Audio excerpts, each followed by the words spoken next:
the power shift mechanism on this brother machine, which, and again, I believe it's very similar to other brother machines. Um, the escapement piece has a different piece which slightly offset from the normal spacebar operation. So when we depress the power shift, the the indexing pole disengaged, and the power shift pole interferes with the escapement, but the escapement wheel will push away this power shift piece,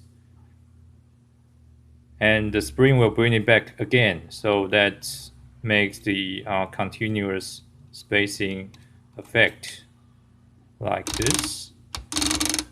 So if you look closely, it actually, the angle of this pole is um, quite different from the normal spacebar mechanism pole, which the spacebar is, it operates like this, and